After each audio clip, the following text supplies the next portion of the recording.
Hello बच्चों, let's read the question. For a particle projected from horizontal surface the ratio of range to maximum height reached is theta is the angle of projection with vertical. Here we have given four options. Now to answer this question, first we will discuss here the key concept, and here the key concept is projectile motion. Now to understand the projectile motion, first we will understand two dimension motion. तो यहाँ पे जब हमारे पास कोई भी object किसी plane में motion करता है, उस पर्टिकुलर केस में we say it is a two dimension motion, और जो प्रोजेक्टाइल मोशन होता है it is an example of two dimension motion. इस पर्टिकुलर केस में हम यहाँ पे हॉरिजॉन्टल के साथ एंगल बनाते हुए अगर किसी ऑब्जेक्ट को थ्रो करें विद वेलोसिटी u, तो वी कैन से हमारे पास वेलोसिटी के दो कंपोनेंट होंगे, एक होगा u cos theta and another one will be u sin theta. तो हॉरिजॉन्टल डायरेक्शन में क्योंकि हमारे पास यहाँ पे कोई भी एक्सेलरेशन नहीं होता है, तो जो वेलोसिटी होती है इसकी वैल्यू यहाँ पे कांस्टेंट हमें देखने को मिलती है. बट जो हमारे पास यहाँ पे u sin थीटा है, due to the acceleration due to gravity, u sin theta की वैल्यू कॉन्टिन्यूस चेंज होती है, और जो ऑब्जेक्ट होता है ये एक पैराबोलिक पाथ को कवर करते हुए यहाँ पे मूव करता है and again it reach on the ground. तो इस केस में यहाँ पे ये हॉरिजॉन्टल डिस्टेंस भी कवर करता है जिसको हम रेंज का नाम देते हैं, और एक मैक्सिमम हाइट को कवर करता है जिसको h max से हम यहाँ पे इंडिकेट करते हैं. Now according to the question, हमारे पास यहाँ पे एक ऑब्जेक्ट है जिसको हम यहाँ पे प्रोजेक्ट कर रहे हैं, एंड हमसे पूछा गया the ratio of range to maximum height reached is. हमें यहाँ पे रेंज और मैक्सिमम हाइट का रेशियो फाइंड आउट करके बताना है. अब यहाँ पे जो ऑब्जेक्ट है इसको हमने u वेलोसिटी के साथ थ्रो किया है, सपोज हम ये मान के चलते हैं. But here theta is the angle of projection with the vertical. Theta जो एंगल बन रहा है ये वर्टिकल के साथ बन रहा है, तो अगर ये थीटा वर्टिकल के साथ का एंगल है तो जो हॉरिजॉन्टल के साथ का एंगल होगा that will be 90 minus theta. तो सबसे पहले अगर हम यहाँ पे बात करें रेंज की, रेंज का मतलब होता है यहाँ पे हॉरिजॉन्टल डिस्टेंस, और रेंज का जो एक्सप्रेशन गिवन होता है in the projectile motion it is given as u square sine 2 theta divided by g के.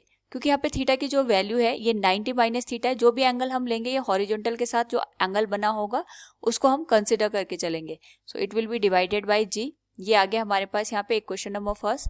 सिमिलरली यहाँ पे अगर हम बात करें मैक्सिमम हाइट की, तो इस पर्टिकुलर केस में we can say maximum height attained by the particle will be given as h equals u square sine square theta. क्योंकि यहाँ पे अगेन थीटा जो एंगल होता है that is the angle made with the horizontal and it will be 90 minus theta divided by 2g के.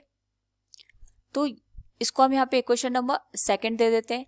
According to the question हमें यहाँ पे रेशियो बताना है रेंज टू मैक्सिमम हाइट का, यानी हम यहाँ पे इक्वेशन फर्स्ट को डिवाइड करेंगे इक्वेशन सेकंड के साथ. तो जो हमारे पास इक्वेशन फर्स्ट है ये रेंज की इक्वेशन है और इक्वेशन सेकंड हाइट की इक्वेशन है. तो रेंज की इक्वेशन बनेगी u square sine 2 90 minus theta, और यहाँ पे it will divided by the G. h की जो वैल्यू होगी इसको हम रेसिप्रोकल करके लिखेंगे, it will be 2g divided by u square sine square 90 minus theta. तो ये हो जाएगा हमारे पास r बाई h will be given as u square से u स्क्वायर कैंसिल हो जाएगा, g से g कैंसिल हो जाएगा. इस केस अगर ये होल वैल्यू को अगर हम यहाँ पे सॉल्व करें it will be sine 180 minus 2 theta, और साइन 180 माइनस 2 थीटा की जो वैल्यू होती है it is given as sine theta. इसको हम यहाँ पे 2 थीटा से रिप्लेस कर देंगे. So it will be multiplied with 2 divided by जो होल वैल्यू है ये हमारे पास डिवाइड होके मिलेगी. Sine square 90 minus theta it will be cos square theta के, क्योंकि sine 90 minus theta cos theta होता है.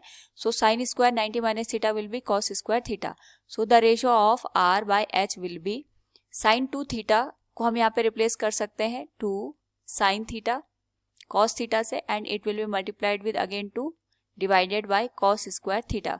कॉस से कॉस कैंसिल हो जाएगा, it will be 4 sine theta divided by cos theta.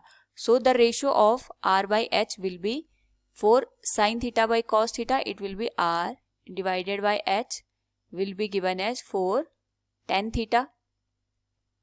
It will be the ratio of range to the maximum height for the given condition. So from the given question, we can say here the ratio of range to maximum height is 4 tan theta. From the given option, we can say option first will be the correct one. Hope all you understood it. Thank you and best of luck.